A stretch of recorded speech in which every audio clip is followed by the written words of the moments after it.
اعوذ باللہ من الشیطان الرجیم بسم اللہ الرحمن الرحیم وَإِذْ قَالَتْ أُمَّةٌ مِّنْهُمْ لِمَ تَعِظُونَ قَوْمًا اللَّهُ مُهْلِكُهُمْ أَوْ مُعَذِّبُهُمْ عَذَابًا شَدِيدًا قَالُوا مَعْذِرَةً إِلَىٰ رَبِّكُمْ وَلَعَلَّهُمْ يَتَّقُونَ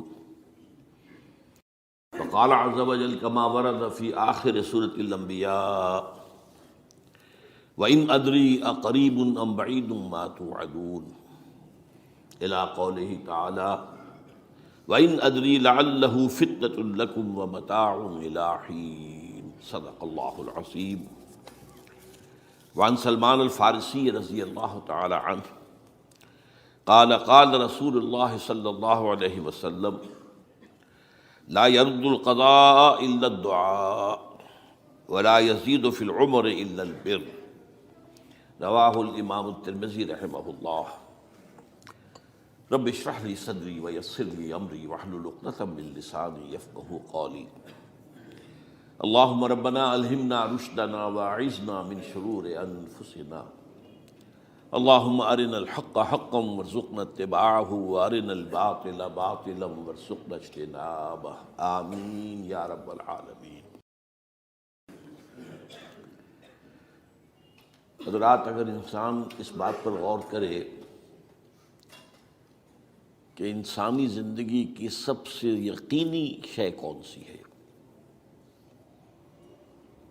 جس میں کسی شک و شبہ کی گنجائش نہیں، زندگی کی سب سے بڑی حقیقت موت ہے جسے ہم بھلائے رکھتے ہیں۔ اگر کسی عزیز کی نماز جنازہ پڑھتے ہیں تب بھی یہ خیال نہیں آتا کہ اس وقت ہم بھی ہو سکتا تھا کہ یہاں پر بجائے ان کے میرا لاشا ہوتا۔ کچھ تھوڑی سی تو ہوتی ہے، قبر میں جب اتارتے ہیں کسی عزیز کو تو کچھ نہ کچھ احساسات کے اندر کچھ حرکت ہوتی ہے، لیکن بس واپس آنے کے بعد پھر آدمی بھول جاتا ہے موت۔ لیکن قرآن مجید نے لفظ یقین استعمال کیا ہے موت کے لیے۔ سورہ حجر کی آخری آیت ہے، حضور سے خطاب کر کے فرمایا وَاعْبُدْ رَبَّكَ حَتَّىٰ يَأْتِيَكَ الْيَقِينُ۔ اے نبی، آپ تو اپنے رب کی بندگی میں لگے رہیے، اس کی اطاعت میں، اس کی فرما برداری میں، یہاں تک کہ موت آ جائے۔ تو سب سے یقینی شے حیات انسانی کی موت ہے۔ اسی طرح اس کائنات کی سب سے یقینی شے قیامت ہے۔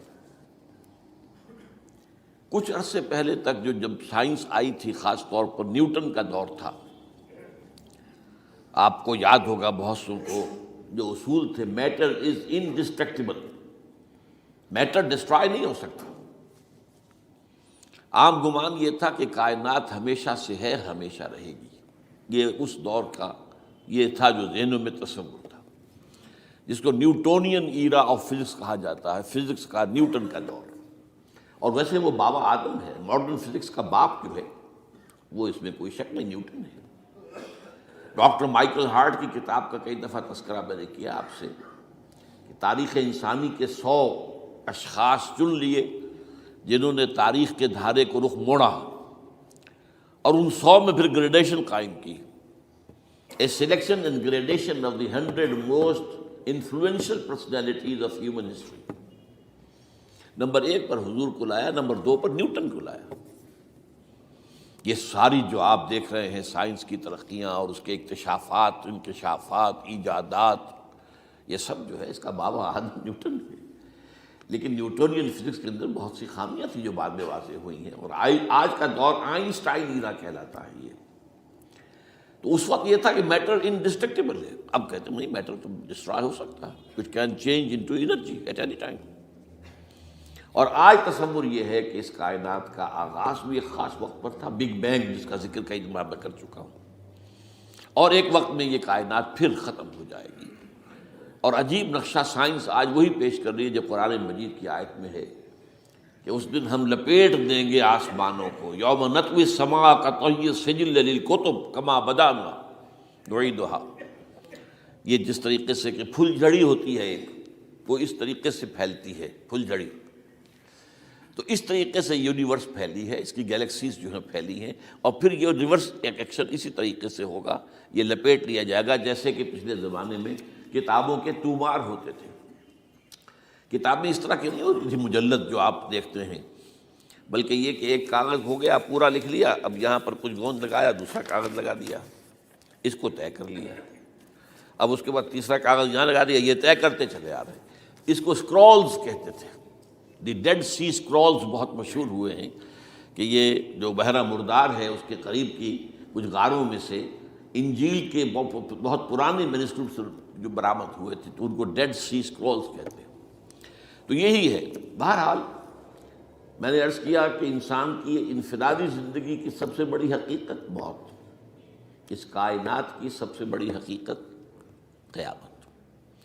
قیامت سے پہلے کے بارے میں ایک حقیقت ہے جس پر کہ ہر مسلمان کو یقین رکھنا چاہیے، اور وہ یہ ہے کہ اس قیامت سے پہلے پوری دنیا میں حق کا بول بالا ہوگا۔ اچھا، یہ وہ بات ہے جو دنیا کے اکثر مذاہب میں ہے، اکثر مذاہب میں، اور خاص طور پر جو تین یہ مذاہب ہیں جنہیں ابراہیمی مذاہب کہا جاتا ہے، یہودیت، عیسائیت اور اسلام، میں جو صراحت کے ساتھ ہے۔ یہود کے ہاں بھی عقیدہ موجود ہے، عیسائیوں کے ہاں بھی ہے، مسلمانوں کے ہاں بھی ہے، کہ اس سے پہلے، اس کائنات کے ختم ہونے سے پہلے، اس زمین کی قیامت آنے سے پہلے اس پر اللہ کا دین غالب ہوگا، کنگڈم آف ہیون اور ارتھ۔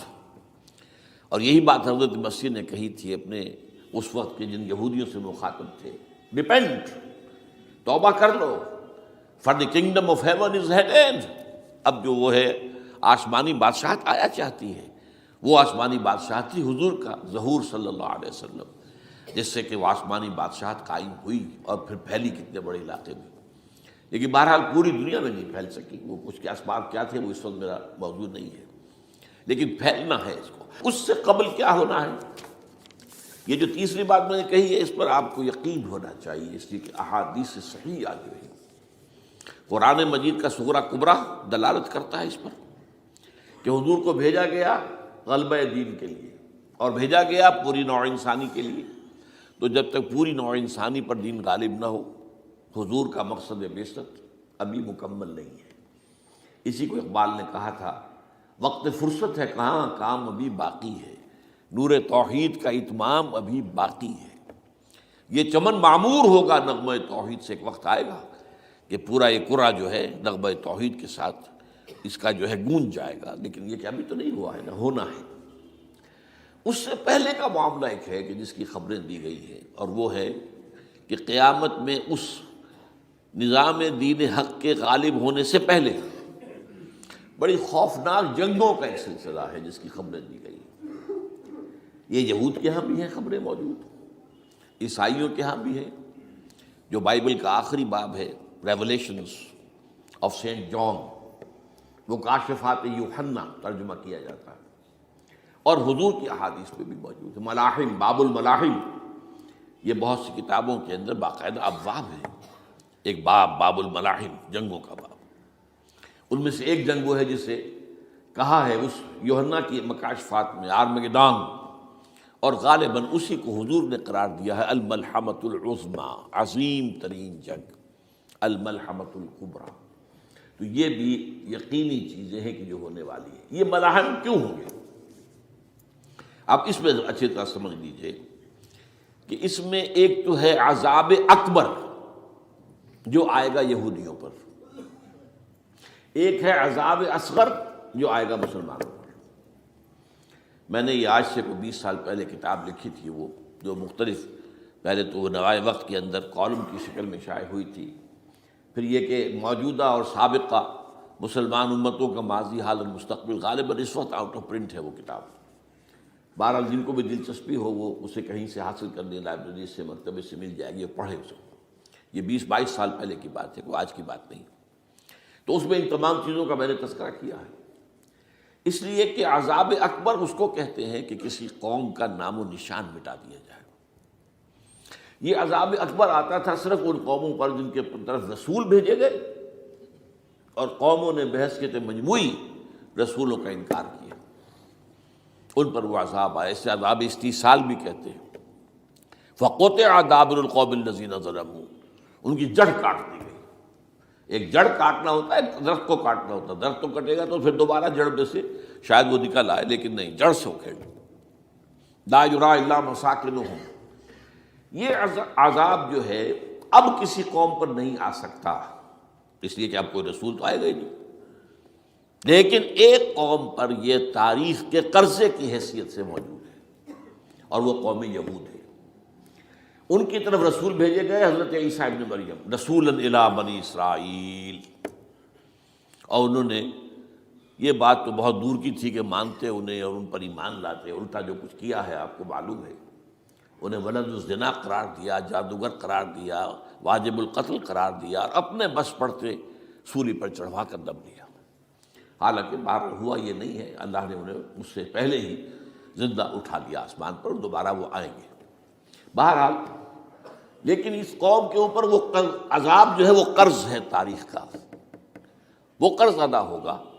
حضرت مسیح علیہ السلام ہی آئیں گے دوبارہ، اور ان کے ہاتھوں اس امت کا خاتمہ ہوگا، ایک ایک فرد ختم ہو جائے گا۔ یہ جب میں نے یہ باتیں کہی تھی تو امریکہ میں یہودیوں نے بڑا شور مچایا، میرے خلاف جو ہے ان کی ایک مہم نکلی یہودیوں کی طرف سے کہ اس کی کتابیں وغیرہ، اس کے ویب سائٹ بند کرو، یہ جو ہے اینٹی سیمیٹک ہے، یہ کہتا ہے سب یہودی قتل ہو جائیں گے۔ یہاں پر بھی جو میرے ساتھ ایک ڈائلاگ کرنے کے لیے کوئی 12-13 پروفیسر آئے تھے امریکہ وغیرہ سے، ان میں سے جو یہودی تھا تو اس نے بہت ناراضگی کا اظہار کیا، آپ کہتے ہیں سارے یہودی ختم کر دیے جائیں گے، یہ بات ظاہر بات ہے پیلیٹیبل نہیں ہے۔ لیکن پھر ہمارے ساتھی جو وہاں پر تھے امریکہ میں پریشان ہوئے کہ آپ کے خلاف یہاں پر اب یہ مہم شروع ہو گئی ہے، تو میں نے بتایا کہ یہ تو جو زائنسٹ ہے، جوش زائنسٹ، اور اس کے ساتھ ہے کرسچن زائنسٹ۔ کرسچن زائنسٹ کا رسالہ نکلتا ہے ٹرمپٹ، دی فلاڈلفیا ٹرمپٹ، اس کے مدیر نے خود لکھا ہے کہ 80% یہودی قتل ہو جائیں گے۔ اس کو میں نے یوں سمجھا ہے کہ 20% وہ ہوں گے کہ جو حضرت مسیح کی آمد ثانی پر ایمان لے آئیں گے، وہ بچ جائیں گے، لیکن باقی جو اڑے رہیں گے اس کے بعد بھی تو وہ ختم کیے جائیں گے۔ تو یہ عذاب الاکبر جو ہے تاریخ کا ایک قرض ہے کہ جو ادا ہوگا، ورنہ کسی اور قوم پر یہ عذاب اکبر اب نہیں آ سکتا۔ لیکن دوسرے درجے میں یہ عذاب ہوگا امت مسلمہ پر۔ امت مسلمہ بھی تو عذاب کی مستحق ہو گئی، وہ عذاب جو یہودیوں پر بہت پہلے آئے تھے، ضربت علیہم الذلۃ والمسکنۃ وباؤوا بغضب من اللہ، یہ تھا کہ نہیں تھا؟ حالانکہ انہوں تو یہ خیال تھا کہ we are the chosen people of the lord, ہم تو اللہ کی منتخب قوم ہے، وی آر دی، قرآن کہتا ہے کہ ان کا قول یہ تھا نحن ابناء اللہ واحباؤہ، ہم تو اللہ کے بیٹوں کی طرح ہیں اور اللہ کی جو ہے بہت چہیتے ہیں۔ کہ عذاب آئے، نبوکڈنضر کے ہاتھوں آیا، اسیرینز کے ہاتھوں آیا، پھر یونانیوں کے ہاتھوں، الیگزینڈر دی گریٹ کے ہاتھوں آیا، پھر رومنوں کے ذریعے سے آیا، اور پچھلی صدی میں جرمنوں کے ذریعے سے آیا۔ تو عذاب آئے، یہ عذاب، لیکن قوم ختم نہیں ہوئی، وہ عذاب اکبر نہیں تھے، یہ عذاب مختلف حصوں میں آئے اور بڑی بڑی تباہیاں آئیں، لیکن وہ عذاب اکبر نہیں تھے۔ اسی طرح کے عذاب ہم پر بھی آئے، ہم پر کروسیڈرز آئے اور لاکھوں مسلمان قتل ہوئے۔ یروشلم ہمارے ہاتھ سے 88 برس تک نکلا رہا، اور اس پر عیسائیوں کا قبضہ رہا، ندیاں خون کی بہہ گئی مسلمانوں کی، اور پورا میڈیٹرینین کا ایریا جو ہے تقریباً قبضے میں رہا ہے عیسائیوں کے۔ پورا یورپ اس وقت آیا تھا، یہ جو کروسیڈ نا 250 برس تک وہ جاری رہے، waves after waves of the crusaders coming and attacking and conquering the cities, یہ جتنی بھی فلسطین وغیرہ کا علاقہ ہے جس کے اندر ان کا اثار ہے، اور شام کا علاقہ ساحلی۔ پھر آپ کو معلوم ہے ہمارے اوپر عذاب اس سے بھی بڑا، اس سے کئی گنا بڑا آیا تاتاریوں کے ہاتھوں، کروڑوں کے قریب انسان جو ہے مسلمان قتل ہوئے۔ پھر اس کے بعد آپ کو معلوم ہے کہ پھر یہ یورپین کولونیلزم آ گیا، جیسے ان پر آئے تھے یونانی اور پھر رومی اور اب پھر جرمن، ہم پر آئے انگریز آئے، کہیں ولندیزی آئے، کہیں ڈچ آئے، کہیں ہسپانوی آئے، کہیں اطالوی آئے، کہیں اسپینیئرز آئے، اور پورا کا پورا عالم اسلام ان کے زیر نگین آیا کہ نہیں آیا، دی کلونیل ایرا جسے آپ کہتے ہیں۔ تو وہ عذاب ابھی اس امت کے اوپر اور باقی ہے، ایک قرض ہے، اور وہ کیا ہے؟ یہ کلونیل ایرا جب ختم ہوا ہے، ہم آزاد ہونے شروع ہوئے، اب یہ ہمارے لیے ایک امتحان کا مرحلہ تھا بہت بڑا۔ آزاد ہو کر تم کیا کرتے ہو؟ پہلے تو ہم کہہ سکتے ہیں کیا کریں، ہمارے اوپر تو ہم تو مجبور ہیں، ہمیں غلام بنا لیا انگریزوں نے آ کر، ہمیں فرانسیسیوں نے غلام بنا لیا، ہمیں اطالویوں نے غلام بنا لیا، ان کی طاقت کے آگے ہم بے بس ہیں، لاچار ہیں. ٹھیک ہے، لیکن اب آزادی دے کر فَيَنظُرَ كَيْفَ تَعْمَلُونَ، اب تمہیں آزادیاں دے کر پھر اللہ دیکھے گا تم کرتے کیا کیا ہم نے. جو مسلمان قوم ملک آزاد ہوا اس نے یا تو اپنا قبلہ بنایا واشنگٹن کو یا بنایا ماسکو کو، کسی نے قرآن کو اپنا امام نہیں بنایا. دعائیں مانگتے ہیں وَاجْعَلْهُ لَنَا إِمَامًا وَنُورًا وَهُدًى، لیکن اس کو امام بنانا، اپنا امام بنانا، اس کے پیچھے چلنا، اس کے احکام کو نافذ کرنا، اس کی شریعت کی تنفیذ کرنا، یہ اس کی تہذیب، اس کا تمدن دیا ہوا، اس کا معاشی نظام دیا ہوا، اس کو قائم کرنا، زیرو. اس لیے بہت بڑے عذاب کے ہم مستحق ہیں. بات کڑوی ہے، اچھی نہیں لگے گی، لیکن میں یہ آج سے نہیں کہہ رہا ہوں، میں سن 80 سے یہ باتیں کر رہا ہوں. نوٹ کر دیجیے اس بات کو. البتہ اس میں یہ ہے کہ اس امت کا معاملہ سب کا ایک جیسا نہیں، لیسو سواء، جیسے سورہ آل عمران میں کہا گیا ہے کہ یہ اہل کتاب بھی سب ایک جیسے نہیں ہیں، ان میں بھی کچھ نہ کچھ نیک لوگ تھے. امت قائمۃ آناء اللیل، راتوں کو کھڑے رہنے والے، عبادت کرنے والے موجود تھے. عیسائیوں میں احبار اور رہبان جو تھے وہ بڑے نیک لوگ تھے، اس وقت بھی موجود تھے. لیکن بحثیت مجموعی کا معاملہ کیا ہے اس کو دیکھنا پڑتا ہے نا، بحثیت مجموعی صورتحال کیا ہے. تو صورتحال کیا ہے کہ ہم نے کہیں بھی اللہ کے دین کو قائم نہیں کیا. مذہب تو ہے، لیکن ظاہر بات ہے کہ جرم جو ہے تو پوری امت کا، لیکن سب برابر نہیں ہے. سب سے بڑے مجرم عرب مسلمان. کیوں؟ انہیں اللہ نے جو مقام دیا وہ کسی اور کو نہیں دیا. حضور ان میں سے تھے، یہ رتبہ بلند ملا جس کو مل گیا، رسول عربی ہے نا. نمبر 2، ان کی مادری زبان میں اللہ کی کتاب موجود ہے، انہیں اس کو سمجھنے کے لیے کوئی نئی زبان پڑھنے کی ضرورت نہیں ہے.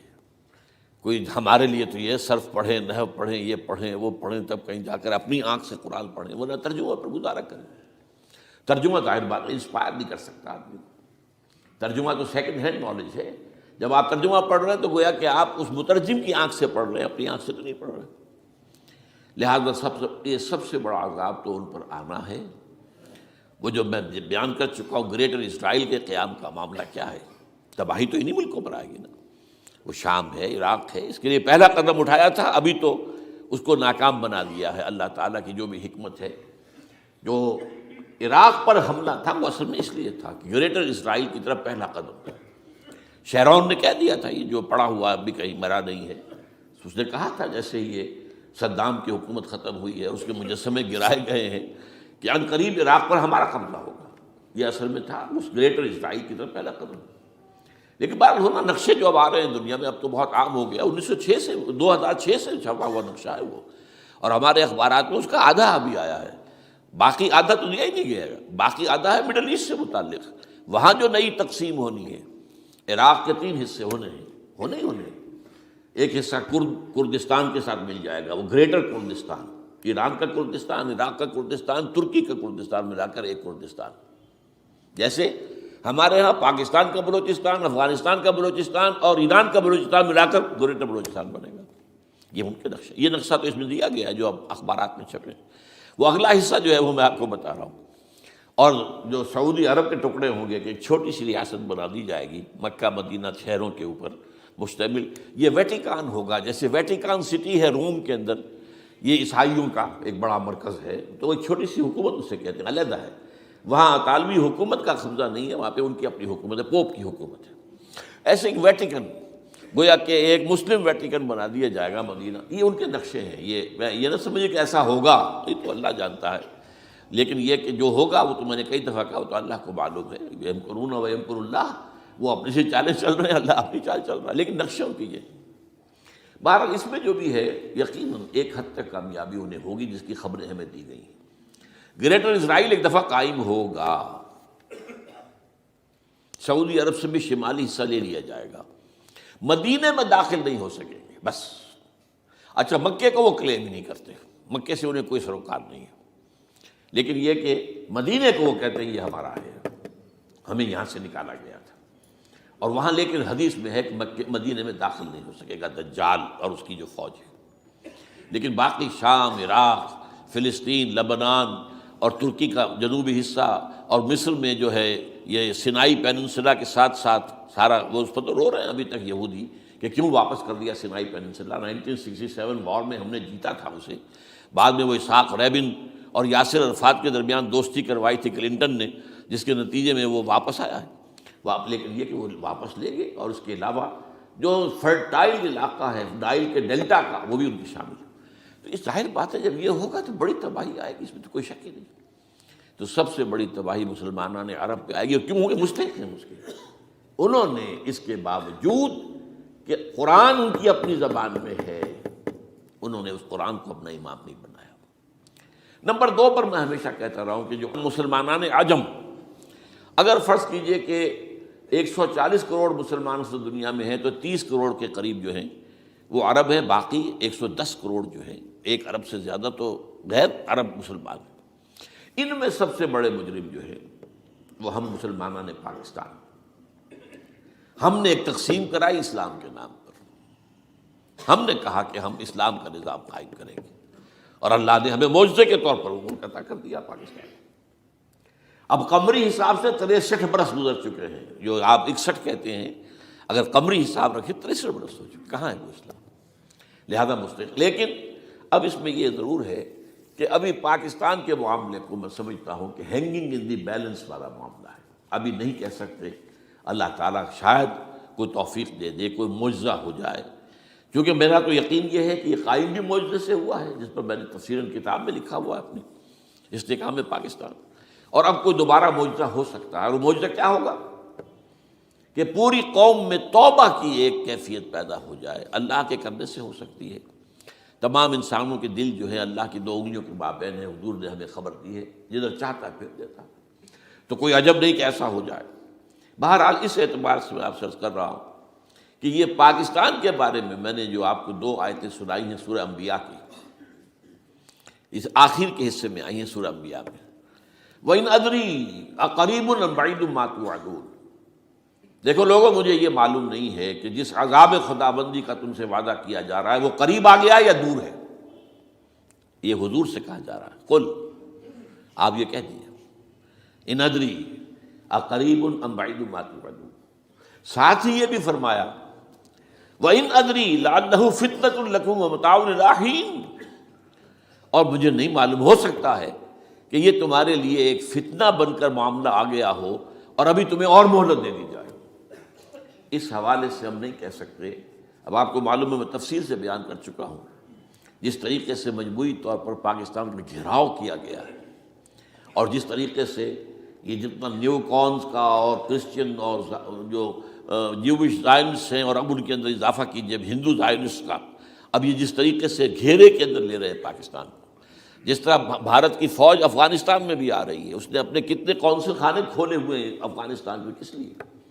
جو کچھ وہ ہو رہا ہے بلوچستان کے اندر، جو کچھ ہمارا پورا صوبہ سرحد ہے، اور اس سے آگے بڑھ کر جو کچھ کراچی میں ہو رہا ہے، یہ سارے معاملات جو ہیں وہ دیکھ لیجئے تو گویا کہ باہر سے ہمارا گھیراؤ مکمل ہو چکا ہے، اور اس میں یہ ہے کہ تازہ جو بمبئی کے اندر جو ہوئے ہیں معاملات وہ نوٹ کیجئے، کس طریقے سے اب اسے کہا جا رہا ہے کہ کچھ مسلمانوں نے کیا ہے، حالانکہ اس کے اندر سب سے بڑا ثبوت یہ ہے کہ ایک ہندو ہیمنت، جس نے کہ وہاں ساری تحقیقات کی کہ سمجھوتا ایکسپریس کو جو اڑایا تھا کس نے اڑایا تھا، اس کی انہوں نے کہا جب کی ہے تحقیقات، اب یہ اس کو گیو دم دی کریڈٹ، ہندو قوم کے اندر کم سے کم یہ بھی بات موجود ہے، جہاں وہ بدماشیاں ہیں وہاں یہ بھی ہے، یہ خیر بھی ہے، جہاں برائیاں ہیں ان کے اندر وہ خوبیاں بھی ہیں۔ ان کا ایک کمیشن ہے، اس نے صاف ایک ہندو کو، اور ہندو بھی سرونگ کرنل کہا یہ ہے ماسٹر مائنڈ، اس نے کروایا، اور وہ گرفتار ہوا، serving kernel of Bharat army. تو اب ظاہر بات ہے کہ اس کو مارا گیا ہے بمبئی میں، اس کو مسلمان کاہے کو مارے گئے؟ مسلمانوں کا تو وہ کہ محسن تھا، وہ مسلمان کس وجہ سے اسے مارے گئے؟ اسے مارنے والے کون ہیں؟ وہی ہندو زائنسٹ کہہ لیجیے ان کو، یا ہندو تشدد پسند کہہ لیجیے، جو پاکستان کو ختم کرنے پر تلے بیٹھے ہوئے ہیں۔ یہ ان کا در حقیقت کام ہے کہ اس شخص نے اتنی بڑی حرکت کی کہ ہمیں جو ہے ہماری سازش کو بے نقاب کر دیا۔ تو اصل میں لیکن یہ سب کچھ جو ہو رہا ہے وقتی طور پر تو بہت زیادہ طوفان اور جوش آیا تھا، معلوم ہوتا تھا کہ شاید 9/11 والا معاملہ جو تھا نیو یارک کا، اس کے نتیجے میں جو ایک دم امریکہ جو ہے نکلا ہے غصے کے اندر، اور پوری قوم اس کی کھڑی ہو گئی اور پوری دنیا جمع ہو گئی افغانستان پر حملے کے لیے، شاید ایسا معاملہ ہو جائے. لیکن نہیں، اللہ کا شکر ہے کہ یہ معاملہ جو ہے ان ادری لعلہ فتنۃ لکم ومتاع الی حین. ابھی کل کی جو تازہ ترین رپورٹ ہے وہ یہ ہے کہ اوباما کو بریفنگ دی گئی ہے کہ پاکستان کے جو نیوکلیئر بامبس ہیں وہ ولنریبل ہیں، اور ان کے اندر اندیشہ ہے کہ وہ جو ہے شدت پسندوں کے ہاتھ میں نہ پڑ جائیں. اس کو کوئی نہ کوئی بہانہ انہوں نے بنانا ہے. یہ جو میں آپ سے عرض کر چکا ہوں، کچھ ہمارے لوگوں کو یہ امیدیں ہو گئی تھی براک اوباما کے آنے سے. یہ میں نے پھر اس کے بعد ایک مضمون میں پڑھا ہے، آپ کے لیے بھی نئی بات ہوگی. براک کا لفظ جو ہے اس میں یہ بھی اسلامی ہے، یہ برکت سے ہے، اس لیے کہ اس کا باپ جو ہے وہ سواحلی علاقے کا، سواحلی زبان جو ہے، کینیا کا ساحلی علاقہ جو ہے وہ سواحلی زبان جو ہے اس میں عربی کی بڑی آمیزش ہے، کیونکہ وہ تو بہت قریب ہے نا، عرب سے کتنا فاصلہ ہے، وہ درمیان میں وہ ریڈ سی ہے، بڑا چھوٹا سا سمندر ہے، تو سواحلی زبان میں عربی اثرات ہیں. تو یہ برکت والی بات، جیسے ہم کہتے ہیں کسی کا نام برکت حسین، برکت علی، تو یہ وہ ہے باراک برکت والا، باراک حسین، اور پھر حسین کا نظر. تو اس سے بڑی توقعات ہو گئی تھی، لیکن نظر یہ آ رہا ہے کہ جو بش کا ایجنڈا تھا، اس لیے کہ اصل میں اس کی پالیسی بنانے والے میں آپ کو بتا چکا ہوں کوئی ایک فرد نہیں ہوتا وہاں تو پورے ادارے ہیں، بڑے بڑے تھنک ٹینکس ہیں. اور یہ ثابت ہو گیا ہے کہ اس اوباما نے آتے ہی سب سے زیادہ کٹر جو زائرس تھا امریکہ کے اندر، جس کا نام ہی اسرائیل ہے، اسرائیل رحم، جو ہے اسرائیل رحم ایمانویل، اس کو اپنا بنایا chief of the white house staff. اور یہ وہ شخص ہوتا ہے کہ جو گویا کہ جس کے گھیرے میں ہوتا ہے صدر امریکہ کا. صدر سے کون مل سکتا ہے یہی فیصلہ کرے گا، کون نہیں مل سکتا یہ فیصلہ کرے گا، کون سی رپورٹ صدر تک جائے گی یہ فیصلہ کرے گا، کون سی رپورٹ روک لی جائے گی یہ فیصلہ کرے گا. تو گویا کہ صدر کے کان بھی ہو، صدر کی آنکھ بھی ہو، لہذا صدر جو ہے اس کے تو اوپر اس کا گھیرا ہوتا ہو. اور اس سے بھی آگے بڑھ کر نوٹ کیجیے، میں نے آپ کو پہلے بتایا بھی تھا، ساؤتھ ایشیا کے لیے اس نے اپنا ایڈوائزر بنایا ہے ایک ہندو کو. اس کا نام ہے سونال شاہ. اور یہ جو ہندوؤں کی تنظیم ہے، جو انتہائی جو ایکسٹریمسٹ ہندو ہیں، وشوا ہندو پریشد، یہ وشوا سری پرشانت ہے جس کا اسٹوڈنٹ ونگ ہے بجرنگ دل کا. یاد ساؤتھ ایشیا سے مراد بھارت اور پاکستان، اس کے معاملات میں اس کا ایڈوائزر جو ہے سونال شاہ ہے. تو حالات جو ہے اس اعتبار سے انتہائی یوں سمجھیے کہ خطرناک. اور دوسری طرف اندرون معاملہ کیا ہے؟ سائنس کی دو اصطلاحات آپ نے سنی ہوگی، centrifugal forces, centripetal forces. Centrifugal وہ ہوتی ہے کہ جو مرکز سے توڑنے والی ہوتی ہے، بھاگتا ہے ہر ایک مرکز کو چھوڑ کر، یہ سینٹریفیوگل فورسز ہے. سینٹریپیٹل وہ ہوتی ہیں جو مرکز کی طرف لانے والی ہوں، جو ایک مرکز کے گرد لوگوں کو جمع کرے. تو مرکز گریز اور مرکز کی طرف رخ کرنے والی.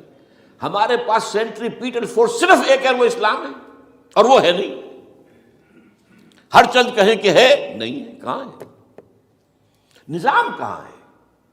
مذہب تو ہے، مذہب تو انڈیا میں بھی ہے، مذہب امریکہ میں بھی ہے، مذہب کی تو کوئی کمی نہیں ہے. فاسٹسٹ گروئنگ ریلیجن میں نے بارہا کہا ہے دنیا میں مانا جا رہا ہے کہ اسلام، لیکن مذہب دین کہیں نہیں. حضور بھیجے گئے تھے دین کو غالب کرنے کے لیے. هو الذی ارسل رسولہ بالہدی ودین الحق لیظہرہ علی الدین کلہ. سینٹریفیوگل فورسز آپ کو یاد ہوگا، میں نے گنوا دیا تھا ایک دفعہ. آپ کا نارتھ پول کیا ہے؟ NWFP. وہاں حکومت اس نے کن کی ہے؟ وہ اسفند یار ولی، جس کا دادا، جس نے پاکستان میں دفن ہونا گوارا نہیں کیا، جن کا پختہ موقف یہ ہے. اس کے باپ کا بھی ولی خاں کا یہ تھا کہ انگریز نے بنایا ہے پاکستانی، انگریز کا بنایا ہوا ہے، یہ انگریزی سازش کے نتیجے میں وجود میں آیا. And they believe in that. اور اس کے ساتھ مولانا فضل الرحمان ہیں جن کے والد مرحوم نے یہ کہا تھا کہ اللہ کا شکر ہے ہم پاکستان کے بنانے کے گناہ میں شامل نہیں تھے. یہ ہیں اس وقت وہاں کی فورسز. اور جنوب میں نہ معلوم کب سے ان کا نقشہ بن رہا ہے، جب سے یہ MQM قائم ہوئی تھی. مہاجر قومی موومنٹ تھی، بعد میں انہوں نے اپنا رنگ بدلا ہے، کچھ تبدیل کیا ہے، لیکن یہ کہ اصل میں تو وہی ہے. گرگٹ رنگ بدل رہے تو اس کی فطرت تو نہیں بدلتی، ہے تو وہی اردو اسپیکنگ. اور اب جو ہنگامے ہو رہے ہیں وہ پختون اور اردو اسپیکنگ کے درمیان ہنگامے ہو رہے ہیں، اور زیادہ پٹھانوں کو مارا جا رہا ہے، ان کی دکانیں جلائی جا رہی ہیں. یہ بسیں وسیں جتنی جلتی ہیں وہ اس لیے کہ زیادہ تر ٹرانسپورٹ جو ہے وہاں پر وہ پختونوں کے ہاتھ میں ہے. یہ وزیری وغیرہ لوگ جو ہے محسود ہیں، یہ لوگ ہیں وہاں پر جو ہے. اکثر و بیشتر بہت سے مساجد کے اندر آپ کو جو امام ملیں گے وہ پٹھان ملیں گے، جو پہرے دار ملیں گے وہ پٹھان ملیں گے. بہت بڑی تعداد ہے، لیکن یہ کہ اس کے اوپر وہاں پر فساد شروع ہو گیا. بلوچستان کا معاملہ سب کو معلوم ہے. تو اندرونی طور پر جو سینٹریپیٹل فورس ہو سکتی تھی اس کو ہم نے کیا نہیں مضبوط، کمزور سے کمزور تک کرتے چلے گئے. اور اب جو کچھ ہو رہا ہے، اب مضامین آ رہے ہیں، آئلی قوانین میں تبدیلیاں کیوں کی جا رہی ہیں. یہ جو کانفرنس ہوئی تھی جو یو این او کے اندر، بیجنگ +5 کانفرنس، جو بات اس میں طے ہو اس میں یہ تھا طلاق کے معاملے میں مرد اور عورت کو بالکل برابر کر دیا جائے. اب وہی کر رہے ہیں آپ. یہ سفاری آئی کائے کے لیے؟ جیسے مرد طلاق دے سکتا ہے عورت بھی طلاق دے سکتا ہے. اسلام میں یہ نہیں ہے. اسلام میں یہ ہے کہ عورت طلاق لے سکتی ہے، دے نہیں سکتی. وہ لے گی یا تو شوہر سے خود کہے بھائی تم مجھے آزاد کر دو، تم نے مجھے مہر دیا تھا میں واپس کرتی ہوں، یا یہ آدھا لے لو، یا یہ ہے کہ وہ اپنے بڑوں سے، بزرگوں سے اور اس کے بڑوں بزرگوں کو بیچ میں ڈالے، یا عدالت میں جائے. عدالت اگر کو قائل کر دے گی کہ عدالت کے واقعی اس کے معاملات ان کے صحیح اب نہیں نبھ سکتے، وہ سیپریٹ کر دیں گے. وہ ایک ہے خلا لی جا سکتی ہے، طلاق دی نہیں جا سکتی. یہ فرق رکھا گیا. اسلام میں مرد اور عورت اسینشلی برابر ہیں. As human beings they are equal. کوئی فرق نہیں، کوئی اونچا نہیں، کوئی نیچا نہیں. جو بھی انسان کے اندر شرف انسانیت ہے، اشرف المخلوقات ہونے کا جو مقام حاصل ہے، وہ مرد کو بھی عورت کو بھی ہے. ان میں کوئی فرق نہیں. لیکن جب ایک مرد اور ایک عورت مل کر ایک خاندان کی بنیاد ڈالتے ہیں، اب وہ برابر نہیں ہے. الرجال قوامون علی النساء. کوئی بھی انسٹیٹیوشن ہو اس میں دو برابر کے سربراہ نہیں ہو سکتے. دونوں کا اختیار ایک جیسا ہو تو کیسے چلے گی گاڑی؟ چل ہی نہیں سکتی. آپ ڈائریکٹر جو ہے 100 بنا لیں، مینیجنگ ڈائریکٹر ایک ہوگا. ظاہر بات ہے دو تو نہیں ہو سکتے. لہذا انسٹیٹیوشن فیملی کے لیے اسلام نے جو نظام دیا ہے، یہی طلاق کا معاملہ ہے، وراثت کا معاملہ ہے. عورت کے ذمے کچھ اور کام لگائے ہیں، مردوں کے ذمے کچھ اور کام لگائے ہیں. مرد ذمہ دار ہے، کفیل ہے، لہذا وراثت میں اس والد کی طرف سے اسے 2 حصہ ملتا ہے. لڑکی کی کوئی ذمہ داری ہے ہی نہیں. وہ تو بلکہ شادی بھی ہوگی تو شوہر سے مہر لے گی، لڑکا شادی کرے گا تو مہر دے گا. تو یہ تمام چیزیں جو ہے آرٹیکولیٹڈ ہیں، یہ ایک دوسرے کے ساتھ منطقی طور پر جڑی ہوئی ہیں، اور وہ جو ہے تباہ کرنے کر تلے ہوئے ہیں ہمارے خاندانی نظام کو. عورت اور مرد کو برابر کر دیا جائے. یہ سارا، اور اس سے پہلے جو آیا تھا معاملہ وہ بھی تقریباً یہ ہے کہ زنا کے معاملے سے جو خوف ہو سکتا تھا عورت کو وہ ختم ہو جائے. اس لیے کہ عورت کا معاملہ کیا ہے، اگر زنا سے حمل رہ گیا تو اس کا ثبوت تو آ گیا، کوئی اور گواہ ہے یا نہیں ہے، یہ حمل کہاں سے لائی ہو تم؟ ٹھیک ہے، طے کیا کر دیا. پرچہ بھی درج نہیں ہو سکتا اس کا جب تک کہ 4 چشمدید گواہ جا کر کسی مجسٹریٹ کے سامنے گواہی نہ دیں کہ ہم نے اپنی آنکھوں سے دیکھا ہے، تب پرچہ درج ہوگا. تحقیق اس کے بعد ہوگی. یہ کہاں ہوگا؟ اس کا مطلب ہے وہ خوف ختم جو خوف ہو سکتا تھا، جو عورت کو روکتا ہے. ایک تو یہ کہ ہمارے ہاں وہ جو بھی آبادی کا معاملہ تھا اور یہ جو برتھ کنٹرول کے معاملے نے آ کر خوف ختم کیے تھے، اور اس کی باقاعدہ جو ہے امریکہ میں، یورپ میں تعلیم دی جاتی ہے. ٹین ایجرز کو اسکولوں کے اندر سکھایا جاتا ہے کہ تم جو چاہو کرو، لیکن یہ کہ یہ ذرا یہ احتیاط کرو. بس اللہ خیر سمجھ. وہی اسی رنگ پر ہماری تہذیب کو لے جانا چاہتے ہیں. اب یہ دونوں نقشے ایسے ہیں کہ جس کے نتیجے میں، جیسا کہ میں نے عرض کیا، محسوس ایسا ہوتا ہے. یہ میں ابھی کہہ رہا ہوں، میں یقین سے نہیں کہہ سکتا. وَإِنْ أَدْرِي لَعَلَّهُ فِتْنَةٌ لَكُمْ وَمَتَاعٌ إِلَىٰ حِينٍ. ہو سکتا ہے، ہوپنگ اگینسٹ ہوپ، ہو سکتا ہے کوئی معجزہ آ جائے اللہ تعالیٰ کی طرف سے. جیسے کہ پہلے معجزہ آیا تھا تو خدایا آن کرم بارے دیگر کو نے اللہ دوبارہ بھی معجزہ دکھا، اور ان تمام سختیوں سے، ان تمام سے ہمیں گزار کر اس کا امکان موجود ہے. امکان کو میں نفی نہیں کر سکتا، اس لیے کہ اللہ کی قدرت ہے. یخرج الحی من المیت، مردے سے زندہ کو برآمد کرتا ہے. ایک قوم مر چکی ہو، اس میں سے ایک زندہ قوم برآمد ہو جائے. جیسا کہ میں نے پچھلے سال جو تحریک چلی تھی، جو وکلا کی، تو میں نے کہا تھا کہ مجھے یہ گمان ہوا کہ میں یہ سمجھ بیٹھا تھا کہ یہ قوم بالکل مر چکی ہے، لیکن نہیں، جان ہے۔ یہ میں اس سے پہلے یہ جملہ کہا کرتا تھا، it's no use whipping the dead horse, لیکن میں نے کہا نہیں، جان ہے اس میں۔ ہمارے ہاں کا پڑھا لکھا طبقہ، تعلیم یافتہ لوگ، انہوں نے جو سختیاں جھیلی ہیں، جس طریقے سے کہ مصائب برداشت کر کے انہوں نے اس تحریک کو برقرار رکھا ہے، اب تک رکھا ہوا ہے، یہ بہت بڑا کارنامہ ہے، اور اس سے معلوم ہوتا ہے، اس سے کچھ نہ کچھ امید کی کوئی کرن پھوٹتی نظر آتی ہے۔ لیکن باقی جو لوگ کہتے ہیں کہ نہیں بس یہ تو بنا ہے اللہ کے حکم سے اور قائم رہے گا، ان سے میں کہا کرتا ہوں کہ وہ اللہ کی سنت سے واقف نہیں ہے۔ اللہ کی سنت سزا کی بھی تو ہے نا۔ اللہ تعالیٰ رسی دراز کرتا ہے، ایک دم کھینچ بھی لیتا ہے، یہ بھی اللہ کی سنت ہے۔ مہلت دیتا ہے، پھر ایک دم جو ہے ایک وقت کے اوپر آ کر فیصلہ بھی کر دیتا ہے۔ تو عجب نہیں، ڈرتے رہنا چاہیے، کچھ پتہ نہیں۔ ما غرک بربک الکریم، یہ قرآن مجید میں یہ مضمون کئی بار آیا ہے کہ لوگوں کو بعض اوقات شیطان جو ہے یہ دھوکہ، اللہ بڑا کریم ہے، بڑا غفور ہے، بڑا رحم کرنے والا۔ بھائی وہ کریم ہے، غفور ہے، لیکن منتقم بھی ہے۔ انا من المجرمین منتقمون، ہم ان مجرموں سے انتقام لے کر رہیں گے۔ وہ تو منتقم بھی تو ہے، وہ سزا بھی تو دیتا ہے۔ اس نے جہنم جو ہے یہ کوئی ڈیکوریشن پیس کے طور پر تو نہیں بنائی ہے، کس لیے بنائی ہے؟ وہ تو ہم نے فیصلہ کیا ہے، لَأَمْلَأَنَّ جَهَنَّمَ مِنَ الْجِنَّةِ وَالنَّاسِ أَجْمَعِينَ، یہ میں نے طے کیا ہوا ہے۔ تو اللہ تعالیٰ جو ہے سزا بھی دیتا ہے، تو اللہ تعالیٰ ہمیں اس سے بچائے۔ بہرحال ہو سکتا ہے کہ اس کے بعد بھی اللہ تعالیٰ ہمیں اور مہلت دے دے، اور اس مہلت کے لیے اس کرنے کا کام کیا ہے؟ کرنے کا کام یہ ہوگا دعا اور توبہ۔ پہلے توبہ کی جائے پھر دعا، ورنہ دعا قبول نہیں ہوتی۔ پہلا کام توبہ ہے۔ یا ایھا الذین آمنوا توبوا الی اللہ توبۃ نصوحا، اے اہل ایمان اللہ کی جناب میں توبہ کرو، خالص توبہ۔ کیا مطلب ہے؟ اپنی زندگیوں میں سے شریعت کے خلاف، ویسے بھی اخلاقیات کے خلاف، جھوٹ، دغا، فریب، دھوکہ، غبن، سب کو ختم کرو۔ سود، بے پردگی، عریانی، فحاشی ختم کرو۔ طے کر لو کہ کوئی شخص شریعت کے خلاف اور اخلاقیات کے خلاف، صرف شریعت نہیں، ایک بنیادی انسانی اخلاقیات ہوتی ہیں، اس کے سارے تقاضے پورے کرنے جو ہمارے یہاں ختم ہو چکے ہیں۔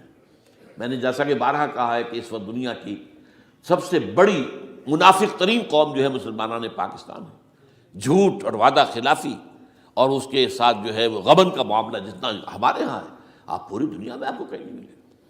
تو اس لیے پہلے توبہ کی جائے اور پھر دعا کی جائے۔ اسی لیے میں نے آپ کو حدیث سنائی ہے کہ اللہ کے فیصلے کو بھی کبھی کبھی دعا جو ہے لوٹا دیتی ہے، لیکن وہ دعا کب ہو؟ جب آپ نے اللہ کے ساتھ اپنا معاملہ صحیح کر لیا ہو۔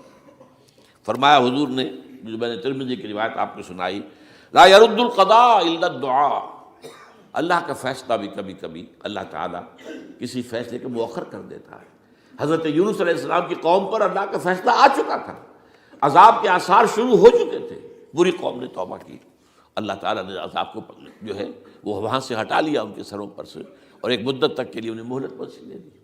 تو اس کے لیے تو یہ ہے کہ توبہ کی جائے اور دعا کی جائے، اور اس میں یہ ہے کہ اس توبہ کا ایک حصہ لازماً یہ ہونا چاہیے کہ ہم طے کر لیں کہ اللہ اب مجھے اپنی بہترین توانائیاں، اپنی قوتیں، صلاحیتیں، وسائل خرچ کرنے ہیں اور تیرے دین کو قائم کرنے کے لیے۔ اس کے لیے کسی نہ کسی جماعت کے اندر، جس کو بھی آدمی سمجھے کہ ہاں یہ بہترین جماعت ہے، یہ صحیح ترین جماعت ہے، یہ واقعی اسلام کو قائم کرنے کے لیے کام کر رہی ہے، اور واقعی اس طریقے سے کر رہی ہے جس طریقے سے وہ ہو سکتا ہے، اگر آپ اس پر لیکن لازم سمجھیں لا اسلام الا بالجماعہ، کوئی اسلام نہیں ہے جماعت کے بغیر۔ یہ حضرت عمر رضی اللہ تعالیٰ عنہ قول ہے، اور حضور کی حدیثیں تو میں نے بارہا آپ کو سنائی ہے۔ انی آمرکم بخمس اللہ امرنی بہن بالجماعت والسمع والطاعۃ والہجرۃ والجہاد فی سبیل اللہ، میں تمہیں 5 باتوں کا حکم دے رہا ہوں، اور یہ 5 باتیں وہ ہیں جن کا اللہ نے مجھے حکم دیا ہے، جماعت، سمع و طاعت اور جہاد و ہجرت، یہ 5 باتیں۔ تو اس لیے توبہ کے اندر یہ لازمی جز ہونا چاہیے کہ اب ان صلاتی و نسکی و محیای و مماتی للہ رب العالمین، یہ فیصلہ کر لیجئے۔ اس کے بعد یہ ہے کہ اللہ تعالیٰ اس پر استقامت عطا فرمائے، اس کی بھی خود دعا کیجئے کہ اللہ اب تو نے مجھے یہ ہدایت دے دی ہے، تو اب لا تزغ قلوبنا بعد اذ ہدیتنا وہب لنا من لدنک رحمۃ انک انت الوہاب۔ ایک دوسری آخری بات میں آج صاحب سے کہہ رہا ہوں، ڈرتے ڈرتے، اگر خدا نہ خواستہ خاکم بدہن، اگر پاکستان کے لیے بھی اللہ تعالیٰ کی طرف سے آخری سزا کا فیصلہ ہو گیا ہو، جس کے چرچے ہیں، تیری بربادیوں کے مشورے ہیں آسمانوں پر، وہ آسمان اوپر کے آسمان اور ہیں، زمین کے آسمان بھی تو ہیں نا، یہ امریکہ، یہ وائٹ ہاؤس، یہ پینٹاگون، یہ جو ہے اسٹیٹ ڈپارٹمنٹ، یہ سب جو کیا ہے، نیٹو کا ہیڈ کوارٹر، یہ ساری چیزیں کیا ہیں؟ تو تیری بربادیوں کے مشورے ہیں آسمانوں میں، اور اس کے لیے خبریں وہ دیتے آ رہے ہیں۔ بہت سے لوگ کہتے ہیں یہ خام خواہ کے ہیں ان کے، یہ ہمارا صرف بھی ہماری بددلی پیدا کرنے کے لیے نہیں، لیکن یہ کہ جو کچھ انہوں نے نقشے بنائے تھے وہ نقشے تو پورے ہوتے چلے آئے۔ 1897 میں یہودیوں نے جو فیصلے کیے تھے، 20 برس کے بعد بالفور ڈیکلریشن کی شکل میں وہ فیصلہ آ گیا، یہودیوں کو فلسطین میں آبادی کا حق دے دیا گیا، Balfour declaration 1917، only 20 years later۔ اس کے 20 سال بعد 48 میں اسرائیل قائم ہو گیا۔ کوئی تصور کر سکتا تھا پچھلی صدی کے اندر یہودیوں کی حکومت قائم ہو جائے گی دنیا میں؟ کہیں امکان کوئی نہیں تھا۔ پوری دنیا میں پھر ادھر ادھر پھیلے ہوئے، منتشر، جسے وہ ڈائسپورا کہتے ہیں، اور یورپ میں تو شدید نفرت تھی ان سے، لیکن یہ کہ جس طرح انہوں نے رفتہ رفتہ وہاں پر قدم جمائے ہیں، جس طرح ان کو اپنے قابو میں لیا ہے، جس طرح ان میں مذہبی تقسیم پیدا کی ہے، کیتھولکس کی اور پروٹیسٹنٹس کو اعلی کار بنایا ہے، سیکولرزم اور اس کے بعد سود پر مبنی معیشت کا نظام وہاں نافذ کیا ہے، بینک کا نظام قائم کیا ہے، ای بنوک، ای فکر چالاک یہودیوں کا قائم کرنا ہے یہ بینک کا نظام، اور سب سے پہلا بینک انہوں نے انگلینڈ میں قائم کیا تھا۔ تو ان کی جو باتیں ہیں وہ تو پوری ہو رہی نظر آ رہی ہیں، ان کے نقشے جو ہیں ان کے سامنے آ رہے ہیں ہمارے۔ تو اس حوالے سے ہو سکتا ہے خاکم بدہن، اگر خدا نہ خواستہ یہ لکیر ختم ہو جائے، تب بھی ظاہر بات ہے زمین تو کوئی ختم نہیں ہو جائے گی، اللہ کی زمین ہے۔ کیا پاکستان نہ بنتا تو ہمارے ذمے نہیں تھا کہ اللہ کے دین کو دنیا میں قائم کرنے کی جد و جہد کرتے؟ وہ تو بحیثیت مسلمان ہمارا فرض ہے۔ کیا حضور اکثریت میں تھے عرب میں؟ وہ تو اقلیت میں بھی نہیں تھے، ایک آدمی تھا اللہ کا بندہ کھڑا ہوا ہے، جو جنہوں نے ایک مرتبہ حضور کی بات سنی ہے اور جا کر کہا ہے اپنی قوم، یا قومنا اجیبوا داعی اللہ، اے ہماری قوم کے لوگوں، اس اللہ کی طرف دعوت دینے والے کی پکار کو سنو، لبیک کہو۔ تو کوئی عجب نہیں، یہ جو اقبال نے الفاظ کہے ہیں، تو نہ مٹ جائے گا ایران کے مٹ جانے سے، نشے میں کو تعلق نہیں پیمانے سے، اور ہے آیا فتنہ تاتار کے افسانے سے، پاسباں مل گئے کعبے کو صنم خانے سے۔ تاتاریوں کے ہاتھوں کروڑوں مسلمان قتل ہوئے، اور پھر وہی تاتاری مسلمان ہو گئے۔ امت مسلمہ کی قیادت ان تاتاریوں کے ہاتھ میں آ گئی، عربوں سے لے کر ان تتولوا یستبدل قوما غیرکم، جو بات سورہ محمد میں کہہ دی گئی تھی بالکل آغاز میں، اگر اے عربوں تمہیں جو مقام ہم نے دیا ہے، اپنا رسول تم میں سے بھیجا، بعث فی الامیین رسولا منہم، تمہاری زبان میں اپنی کتاب نازل کی، تو تمہیں جو مشن سونپا ہے، اگر تم نے اسے پیٹھ دکھا دی تمہیں ہٹائیں گے، کسی اور قوم کو لے آئیں گے۔ اور یہ 13ویں صدی عیسوی میں ہو گیا۔ 1258 میں آخری خلیفہ بنو عباس کا اسے محل سے نکالا ہے مستعصم باللہ کو، اور ایک جانور کی کھال میں لپیٹ کر ڈال دیا ہے گلی میں، اور گھوڑے دوڑا دیے اس کے اوپر۔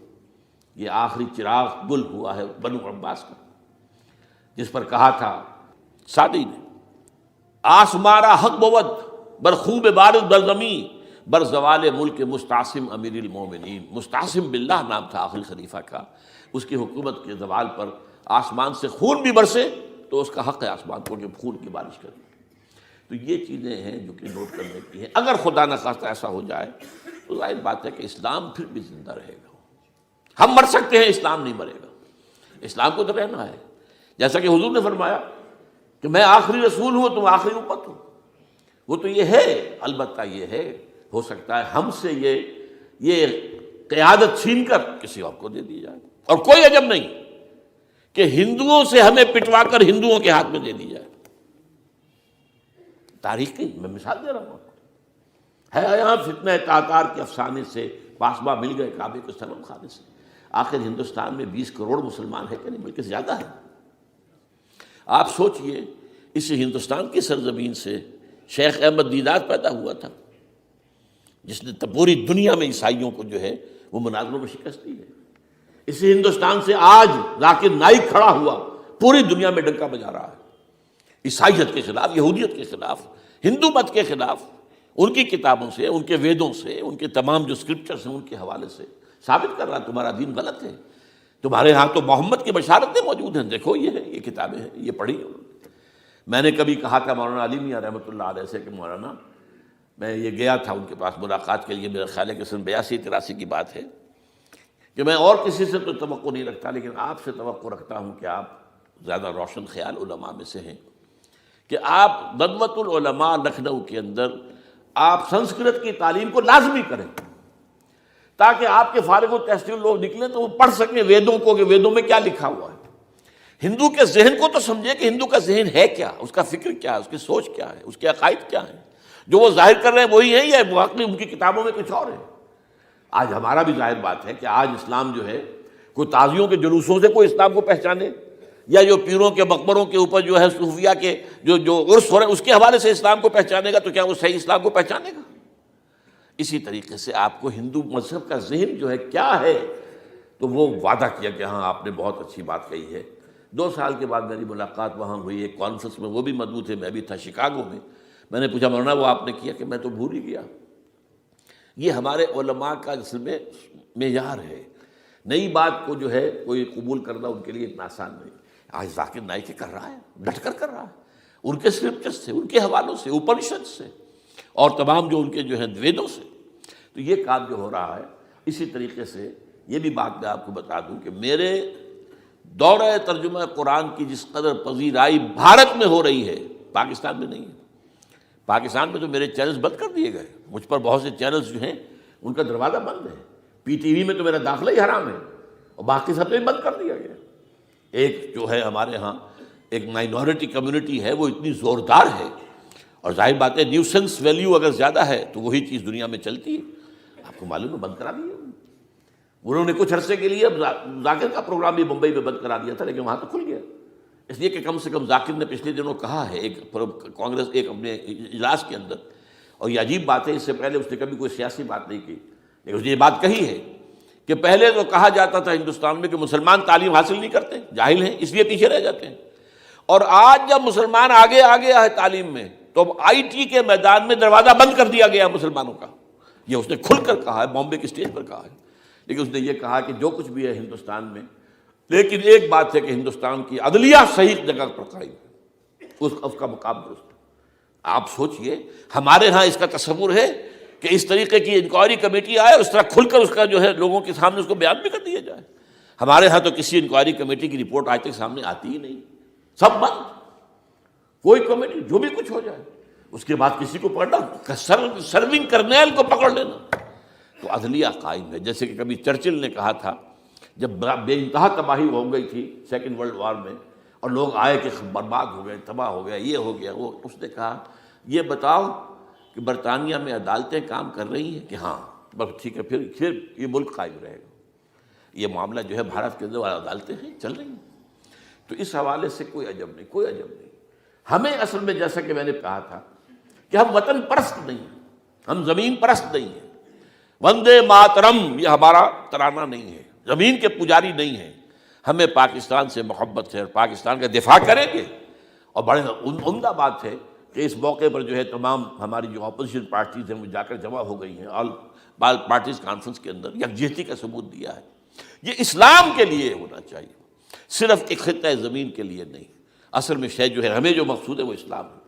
تو کوئی عجب نہیں ہے کہ جس طریقے سے پچھلے دنوں ہمارے یہ بہت اہم آدمی ہیں، آپ کو معلوم، سید قاسم محمود صاحب بے شمار کتابوں کے مصنف ہیں، یہ دلی گئے تھے اور اس سے آگے بھی گئے مختلف جو ہیں یو پی کے شہروں میں۔ انہوں نے واپس آ کر جو خط لکھا تھا، پھر ندائے خلافت میں شائع بھی کر دیا تھا کہ وہاں تک گلی کوچوں میں آپ کا نام گونج رہا ہے، اس درجے وہاں پر یہ درس قرآن کا معاملہ جو ہے۔ اور اگر آپ نے کبھی پیس ٹی وی پر وہ دیکھے ہوں میرے 10 لیکچر جو میں دے کر آیا تھا آج سے 4 سال پہلے، 15,000 افراد، اور یہ کہنے میں 15,000 نہیں ہے، ورنہ تو اسے 50,000 کا بھی کہا جا سکتا ہے مجمع کو، وہ تو گنتی اس لیے ہے کہ کرسیاں رکھی گئی تھی 15,000، اور ساری کرسیاں فل تھیں اور بھی لوگ کھڑے ہوئے تھے، تو 15,000 پلس۔ کہیں پاکستان میں تو آج تک یہ بات نہیں ہوئی ہے، لیکن یہ کوئی عجب نہیں۔ قرآن مجید میں سورہ انعام میں نقشہ کھینچ دیا گیا ہے، حضور سے کہا گیا اے نبی آپ مایوس اور بددل نہ ہوں، اگر یہ مکے والے ہماری اس کتاب قرآن کی قدر نہیں کر رہے تو ہم نے ایک قوم کو تیار کر رکھا ہے جو اس کی ناشکری نہیں کریں گے، ناقدری نہیں کریں گے۔ ان یکفر بہا ہؤلاء، اگر یہ لوگ مکے والے، آپ کی قوم، اگر یہ کفران نعمت کرے گا قرآن کا، تو ہم نے ایک اور قوم کو تیار کر رکھا ہے، وَوَكَّلْنَا بِهَا قَوْمًا لَيْسُوا بِهَا بِكَافِرِينَ، وہ اس کی ناقدری نہیں کریں گے۔ اب دیکھ لیجئے معجزہ کیا ہوا، مدینے میں تو حضور کا قدم مبارک بھی نہیں پہنچا اور وہاں انقلاب آ گیا۔ آپ کے دو ادنا خادم، ادنا شاگرد گئے ہیں، اور مصعب بن عمیر اور عبداللہ بن ام مکتوم جو نابینا تھے رضی اللہ تعالیٰ عنہما، اور وہاں انقلاب آ گیا، دونوں قبیلے ایمان لے آئے، ساری ان کی جو ٹاپ کی لیڈرشپ تھی ایمان لے آئی، اور وہ یثرب جو ہے مدینۃ النبی بن گیا، وہ دارالہجرت بن گیا۔ تو کوئی عجب نہیں، تو ہمیں تو چمٹے رہنا اسلام کے ساتھ، اور اس کے لیے اپنی جد و جہد کو جاری رکھنا ہے، اور اس ملک کے اندر بھی ہر خیر کی بات کی ہم دعوت دیتے رہیں گے، مشورے دیتے رہیں گے۔ البتہ یہ ہے کہ لوگ کہہ سکتے ہیں کہ تم کس قوم کو، یہ تو ختم عذاب ہونے والا ہی ہے، بس کس کو ڈرا رہے ہو؟ تو اس لیے میں نے آیت پڑھی تھی، اذ قالت امۃ منہم لم تعظون قوما اللہ مہلکہم او معذبہم عذابا شدیدا، جبکہ ایک قوم نے کہا کیوں ان کو وعظ کہہ رہے ہو، کس لیے، کچھ حاصل نہیں، اب ان پر تو اللہ کا عذاب آ کر ہی رہے گا، اور عذاب علیم آ کر رہے گا۔ تو انہوں نے جواب دیا، قالوا معذرۃ الی ربکم، ہم اپنے رب کے حضور میں جا کر معذرت تو پیش کر سکیں گے، اے اللہ ہم چمٹے رہے تیرے دین کے ساتھ، اے اللہ ہم نے اپنے آپ کو وابستہ کیے رکھا، اپنی بہترین صلاحیتیں اور قوتیں اور اپنی توانائیاں صرف کی ہیں، اے اللہ اس کام کے لیے۔ اور یقین کا لفظ بھی میں نے شروع میں کہا تھا آپ سے، موت اور قیامت، اور دو مرتبہ آیا ہے قرآن کے بارے میں، ان ھذا لھو الحق الیقین، انہ الحق الیقین۔